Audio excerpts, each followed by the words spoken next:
Good day mga Great and Learners! Welcome to our Quarter 2, Week 2 dito sa Great and Mathematics. Kasama pa rin ang inyong mathematics coaches. At nga po si Tutor of Hill mula sa SDO Bataan. I am Tutor King from SDO Tarlac Province. So mga Great and Math Learners, make sure lang po na tumuto kayo dito para siguradong matututo kayo ngayong Mathalino Day, Monday. So let's start our discussion for this afternoon. So ang topic nga natin mga Great and Learners ay tungkol sa Great and Mathematics kung saan pag-uusapan natin ngayong Quarter 2, Week 2 ay tungkol sa solving problems involving polynomial functions together with your Tutor of Hill, Tutor Rowell, and Tutor King. So bago ang lahat, pasalamatan muna natin ang ating reference para sa module na ginamit para sa ating Great and Mathematics tutorial ngayong araw na to, ang DepEd Cordillera Administrative Region. And of course, sa mga Great and Learners, huwag pong kalimutan na i-like at i-share ang ating Facebook page, ang DepEd ETULAY, para siguradong mas marami pa tayong mga Great and Learners na makakasama sa ating DepEd online tutorial. So ano nga ba ang objective natin for this afternoon? Our objectives, let us solve problems involving polynomial functions. So let's do the warm math exercise. Nung nakaraang linggo, pinag-aralan natin kung paano mag-graph ng polynomial functions at na-review na rin natin kung paano nga ba nalalaman kung ito ay polynomial function or not a polynomial function. But for now, for us to further understand how to solve problems involving polynomial functions, let's do this warm math exercise. Let us review question number 1. Evaluate p of x is equal to 7x cubed plus 6x to the 4th power minus 8x to the 6th power plus 6x plus 11 at x is equal to 0. For us to evaluate a certain function, we just simply need to substitute the given value of x to all the x's on the given function. Is it letter A, 11, letter B, 8, letter C, 7, or letter D, 6? I'm giving you 5 seconds to answer this question. The answer is letter A, 11. Nakuha ba ang tamang sagot? Magaling! Now let's have question number 2. What is f of 3 if the given function is x squared minus 3x cubed plus 2x to the 4th power plus 1? Is it letter A, 91, letter B, 10, letter C, 30, or letter D, 3? What is your answer? Okay, if your answer is 91, you are correct. Very good. Now let's have our question number 3. If the function of x is equal to x to the 4th minus 4x squared plus 3x plus 2, then p of 2 is equal, is it letter A, 2, letter B, 8, letter C, 14, letter D, 20? You have 5 seconds to answer. The answer is letter B, 8. Nakuha nyo ba ang tamang sagot? Mahusay. Now let's have question number 4. What is b of x plus s of x given that b of x is equal to 7x squared minus 5x plus 100 and s of x is equal to 20x squared plus 60x plus 200? Is it letter A, 27x squared plus 55x plus 300, or letter B, 27x squared minus 65x plus 200, or is it letter C, 17x squared plus 45x plus 300, or letter D, 17x squared minus 45x plus 300?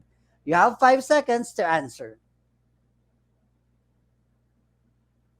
The answer is letter A, 27x squared plus 55x plus 300.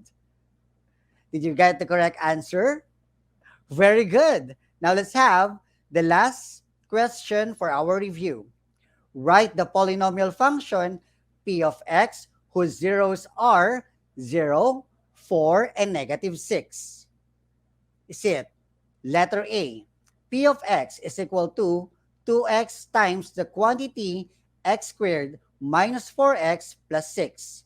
Or letter B, p of x is equal to x times the quantity x minus 4 times the quantity x plus 6? Or letter C, p of x is equal to x squared times the quantity x minus 2 times the quantity x minus 1? Or letter D, p of x is equal to 2 times the quantity x minus 4 times the quantity x plus 6? What is your answer? The answer is letter B. P of x is equal to x times the quantity x minus 4 times the quantity x plus 6. Did you get a perfect score? Very good mga grade 10 mathletes, no? Alam kong nakuha ninyong tama ang lahat ng mga sagot dahil naman naging review ito at pinag-aralan na natin sa ating grade 8 mathematics. But now, let us proceed to our discussion for this afternoon. Let's do the math talks. So for our topic, sabi nga natin kanina, pag-uusapan natin is how to solve problems involving the polynomial functions. So we need to recall that in a general form, the polynomial function is denoted by p of x is equal to a sub n x raised to the n power plus a sub n minus 1 x raised to the n minus 1 plus a sub n minus 2 x raised to the n minus 2 plus and so on up to a sub 1 x plus a sub 0, wherein a sub 0, a sub 1, a sub 2 up to a sub n are real numbers and a sub n should not be equal to 0 and n is a positive integer. So tandaan natin bawal maging negative number ang value ng n because once we said n, we're talking about the number of terms. So syempre, lahat yan magsisimula, kumbaga naturally, di ba, we count numbers from 1, so therefore, all values of n should be positive numbers. Now let us try to study each illustration and answer the questions that follow. We have two figures on our monitor. Figure 1, a square with side 4 units long. Figure 2, the square in figure 1 will be made into a box by folding it along the dotted lines. Now, let us try to answer the following questions. In the given figure 1 and figure 2, there are 3 questions. Number 1, what is the perimeter of the square in figure 1? Number 2, what is the area of the square in figure 1? And number 3, what is the volume of the resulting box in figure 2? Now, let us try to answer one by one. Punta muna tayo sa sagot sa tanong na number 1. What is the perimeter of the square? Given our figure number 1, a square with side 4 units long. At remember, mga grade 10 mathletes, paano nga ba kinukuha ang perimeter ng square? Tama, pagsasama-samahin lamang kung ano ang bilang ng kanyang mga sides. At dahil ang square ay may 4 equal sides at sa ating given ay merong 4 na measurement na ating side, we just simply add 4 plus 4 plus 4 plus 4 or we just simply multiply 4 times 4 dahil meron tayong 4 sides sa square.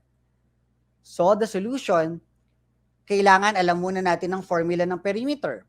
So katulad ng paliwanag ko kanina, the perimeter of the square is equal to 4s. And that is the formula in getting the perimeter of a square. Next, substitute the given value of our side dun sa ating formula. In this particular given, the side is equal to 4. Therefore, we will have P of S or the perimeter of the square is equal to 4 times 4. Next, the answer will be 16 units. Alam kong nakuha nyo ang sagot. Tama? Very good. Now let's have question number 2. In our question number 2, what is the area of the square? Using figure number 1. First step ulit, alamin ang formula sa pagkuha ng area ng square. On this given, the area of the square is denoted by area of S or A of S is equal to S squared. Sinubstitute natin ang value ng side, that is 4. So we have area of the square is equal to 4 squared. Area of the square is equal to 4 times 4 because of 4 squared. Therefore, the area of the square, so I stand corrected, that should be A or area of the square, not P of S, and that will be equal to 16 units. Okay, very good. Now let's have question number 3. What is the volume of the square? Step number 1, identify muna ulit natin ang operation or formula to be used. On this given problem, we need to find the volume of the square. And the volume formula is V is equal to Bx, which is the base times the height. Or the length times width times height, basically. So in this given particular square, we have V is equal to the quantity 4 minus 2x raised to the second power. So bakit 4 minus 2x na lang ang ginamit? Kasi di ba, pag finold natin yung box natin o yung ating unang figure, magkakaroon na siya ng height. That's why magkakaroon na ng volume. At yung na-fold na yon, ibabawas natin yon. And that will become 2x. So that's 4 minus 2x. So we have square of, quantity 4 minus 2x squared times x. And then we expand our binomial term. The volume is equal to the quantity 16 minus 16x plus 4x squared times x. Then, syempre, we multiply our x dun sa nasa labas. Ilalagay natin or mamultiply natin sa lahat ng mga terms sa loob ng group. You will have now 16x minus 16x squared plus 4x cubed. And then, we just simply arrange the given dun sa general form. Siyempre, the highest exponent, dapat yun ang nauuna. So therefore, the volume of the square is equal to 4x cubed minus 16x squared plus 16x. And that will be the volume of the square. Okay, now, if you will notice sa ating first 3 problems using these 2 figures, yung ating mga ginamit na formula like P of S is equal to 4S, A of S is equal to S squared, and V is equal to Bx, those are examples of polynomial functions. At kung mapapansin ninyo, kahit sa simpleng problem lang na isolve na natin agad ang polynomial functions. Therefore, mga great and mathletes, all we need to do is just to simply follow the same rule or the same process kung paano tayo nagsosolve kanina para magawa natin yan sa ating mga activities pa maya-maya lamang. So, ano ba ang ating natutunan doon sa ating first discussion? We only just simply substitute, di ba? Yung given value doon sa lahat ng mga either x or y or kung ano man yung variable na meron sa function and evaluate the given function for you to get the value or the final answer. So now, let us try to have another one. Okay, so example number 1. A cube has a capacity of 125 cubic centimeter. What is the length of its edge? Solution. First, identify the formula to be used. On this particular given, the formula to be used is the volume cube is equal to S cubed. Then, substitute the given to our formula. Given na ang volume, ang kailangan nating hanapin ay yung length ng bawat edge. On this particular given, 125 cubic centimeter is the volume, which is equal to S cubed.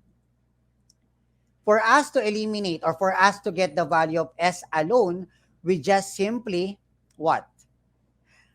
get the cube root of each side of the equation.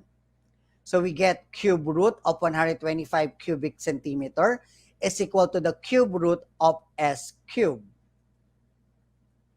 Next, we will have the answer of 5 centimeters is equal to the side or the s. So therefore, s is equal to 5 centimeters and that is the length of its edge. Did you follow the process? Mathusay. Okay, so the final answer, the length of the edge of the cube is 5 centimeters. Example number 2. Find the polynomial function which represent the volume of a rectangular prism and with zeros 3, -3, and 1. For our solution, we need first to find the appropriate equation for the volume of the rectangular prism.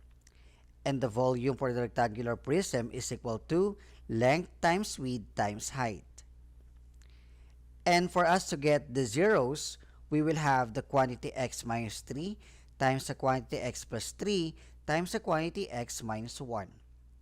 Combining the first two given binomials, we will have the quantity x squared minus 9 times the quantity x minus 1.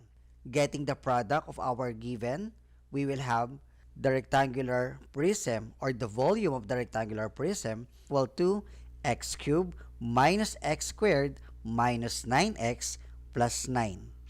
Therefore, the polynomial function that represents the volume of the rectangular prism is v of x is equal to x cubed minus x squared minus 9x plus 9 cubic units.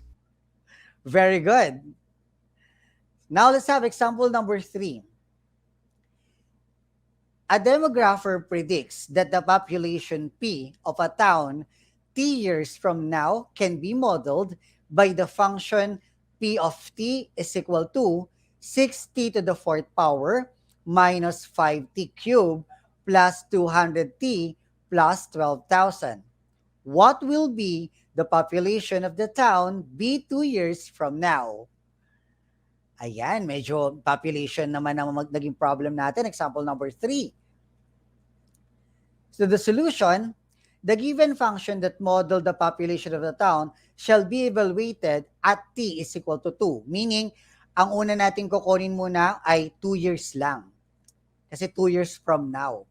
So sabi nga natin, di ba sa ating review and sa mga sample problems natin, for us to evaluate polynomial function, we just simply substitute the given value of the variable to all the variables on the given.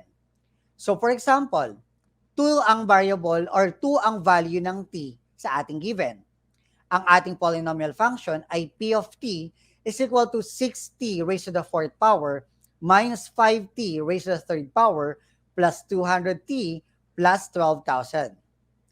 Substituting the given value of t, we will have now p of 2 is equal to 6 times 2 raised to the fourth power minus 5 times 2 raised to the third power plus 200 times 2 plus 12,000. Evaluating the function and performing the indicated operation, we will have now 6 times 16 at nakuha yung 16 dahil dun sa 2 times 2 times 2 times 2 or 2 to the raise or 2 raised to the fourth power minus 5 times 8 at yung 8 nakuha dun sa 2 times 2 times 2 or 2 raised to the third power plus 200 times 2 plus 12,000. Next, we get the product of each given term. We have 96, 6 times 16, minus 5 times 8 is 40, plus 200 times 2 is 400, plus 12,000. The total answer is 12,456. So therefore, in 2 years, the town will be having a population of 12,456 people. Nakuha ba? Very good.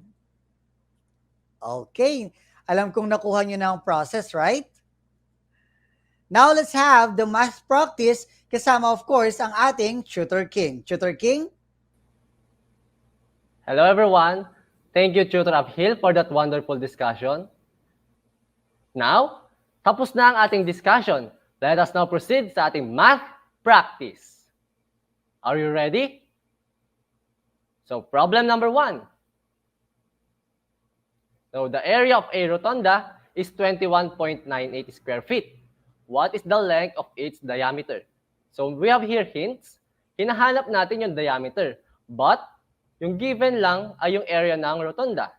So, a rotunda is a circular shape siya. Therefore, yung area of the circle is equal to pi r squared. So, hint natin yon. Then, 2r is equal to d. Yung twice daw ng radius is equal to d, which is diameter. And then, pi is equal to 3.14. So, those are our hints. Now, solution.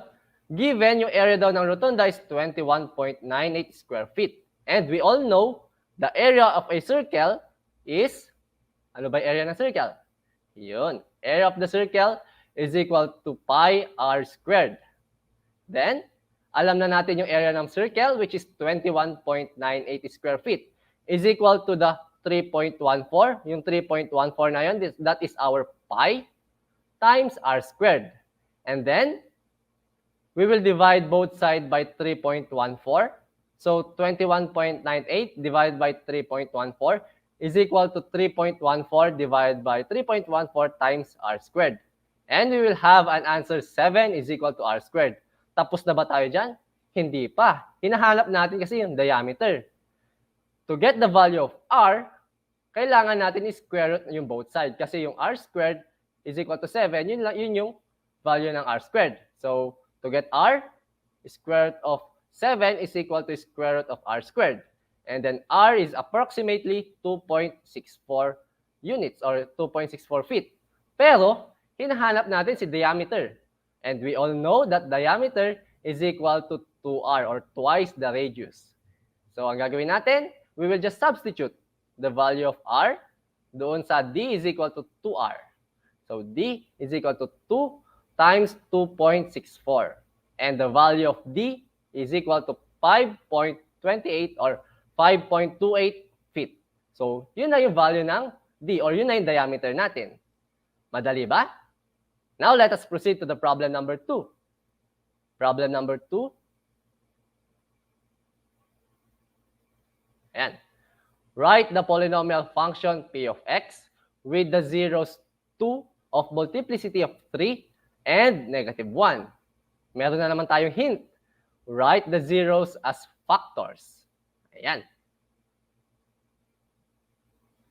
So, given natin, zeros 2 of multiplicity of 3 and negative 1. Therefore, x is equal to 2, which is multiplicity of 3. Kapag sinabi natin multiplicity of 3, yung 2 na yon is naulit siya ng 3 times. Therefore, yung polynomial function na yan ay may zeros ng 2, pero 3 beses na ulit yung 2. And then we have another 0. X is equal to negative 1. And p of x is equal to x minus 2 quantity cube. Ayun no, tinakita nyo yun. X minus 2 quantity cube. Multiplicity of 3, kaya cube siya. Times x plus 1. And then, ayun no. X minus 2 quantity cube. Then x plus 1. We will just, next step, we will just expand the x minus 2 quantity cube. We have x cubed minus 6x squared minus 4x minus 8. And then we will multiply that sa ating x plus 1. To get the final answer, p of x is equal to x raised to the 4th power minus 5x cubed minus 10x squared minus 12x minus 8. So yun na yung final answer natin. Now, another problem. Problem number 3. Annie went to the grocery and bought items which cost c of x is equal to 5x raised to the 4th power plus 2x cubed plus 4x plus 18 pesos. If x is equal to 4 pesos, how much did Annie pay? Hint, we will just evaluate the function. So, yung given natin, C of x is equal to 5x raised to the 4th power plus 2x cubed plus 4x plus 18 pesos. And yung x daw natin is equal to 4 pesos. Ang gagawin natin dito, we will just substitute the value of x, which is 4 pesos, doon sa ating polynomial function na C of x is equal to 5x raised to the 4th power plus 2x cubed plus 4x plus 18. And we will have C of 4 plus 5 times 4 raised to the 4th power plus 2 times 4 cubed plus 4 times 4 plus 18. And then, C of 4 is equal to 5 times 256. Nakuha natin yung 256 doon kasi 4 cube. And 4 cube is 256. Plus 2 times 64. Nakuha ulit natin yung 64 doon dahil yun ay 4 cube. Plus 4 times 4 plus 18. Then, 5 times 256, that is 1,280 plus 128 na nanggaling sa 2 times 64 plus 16 na nanggaling sa 4 times 4 plus 18. And when we add them up, we will have C of 4 is equal to 1,442 pesos. Madali ba? Di ba? Napakadali. Now, to sum it up, let us call on one of our Tutor Roel.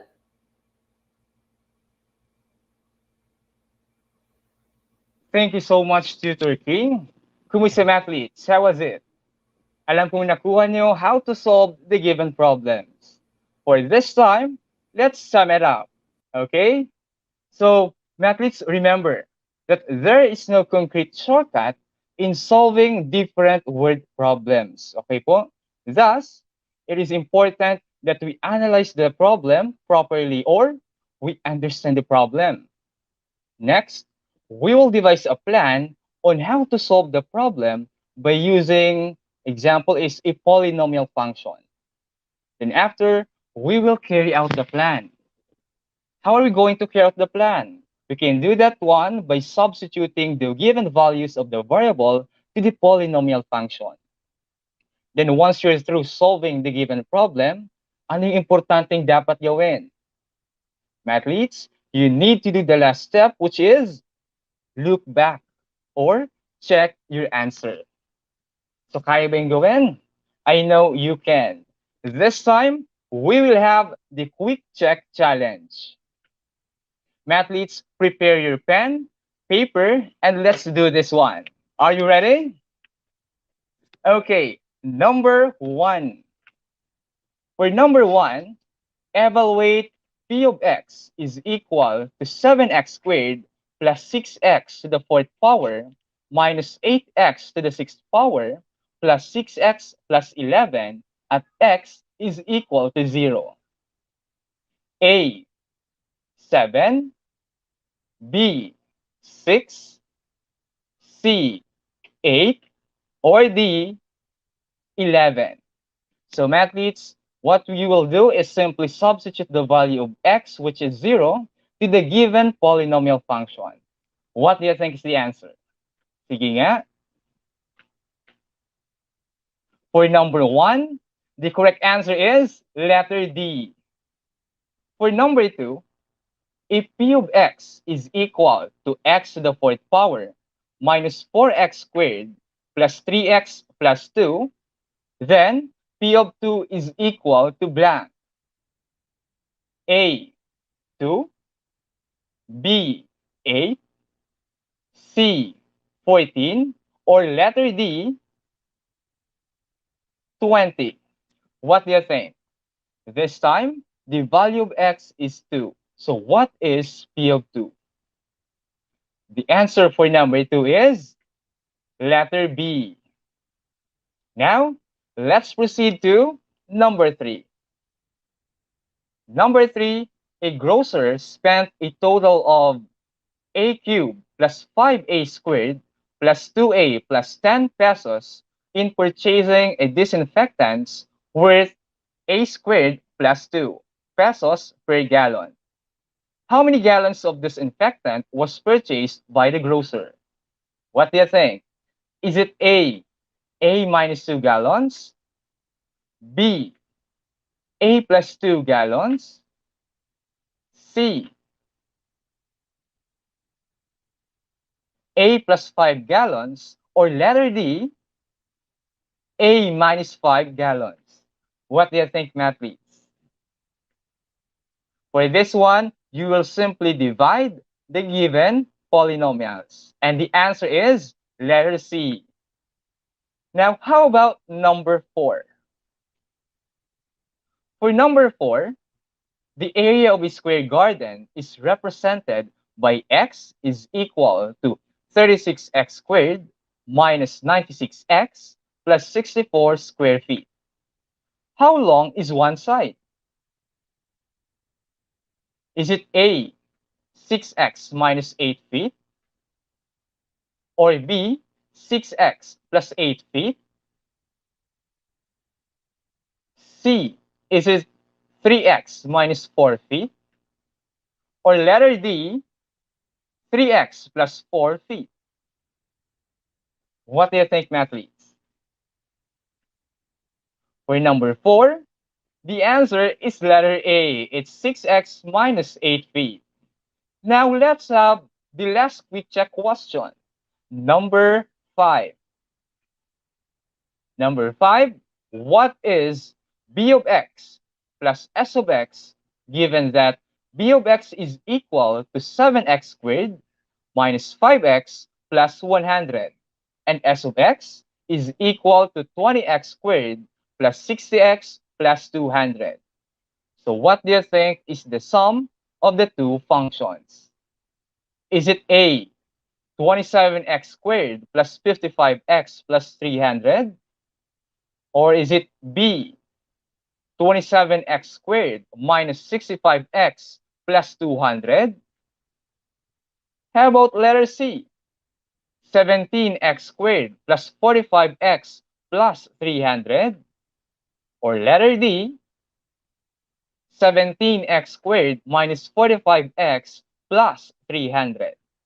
What do you think is the sum of the two functions? Athletes? The answer is letter A, 27x squared plus 55x plus 300. Athletes, how did you find the quick check challenge? I know that you got it right. If not, next time I know that you can do better, okay? Now, let's do the math challenge of the week. The math challenge of the week is this one. The cost C in pesos of removing X% of pollutants from swimming pool in rational resort is given by the function C of X is equal to 50x squared minus 100x plus 45,000. How much would it cost the resort to remove 50% of pollutants? So, how are you going to answer this one? Remember to follow the steps on how to solve polynomial functions, okay? Don't forget to include hashtag ETULAY Math Challenge, hashtag Tutor Abhil, hashtag Tutor Well, and hashtag Tutor King once you post your answers on your Facebook account. You may also post it on our official Facebook page. We have DepEd ETULAY and DepEd EdTech Unit. So thank you so much. So this time, let's call once again Tutor King and Tutor Abhil. Hello, Tutor King. Hello, Tutor Abhil. Yes, hello mga great and learners. Maraming salamat muli sa ating pagsasama ngayong Masalino Day Monday. Dito lamang sa DepEd Online Tutorial ang ETULAY. And maraming salamat Tutor King at Tutor Rowell na palagi nating nakakasama mga great and learners. Tama ba? So muli po ako ang inyong Tutor of Hill mula sa SDO Bataan. Huwag pong kalimutan na i-like at i-share ang ating mga DepEd Facebook pages, ang DepEd EdTech Unit, DepEd Philippines at DepEd TV. At ganoon din po mag-subscribe sa ating official YouTube channel, ang DepEd TV Official. Ayan. Ako si Tutor King from SDO Tarlac Province. And once again, I'm Tutor Ruel, your math coach in Math 10 from SDO Camarines Sur. So muli, magkita-kita tayo next week dito lang sa DepEd Online Tutorial, ETULAY. Paalam!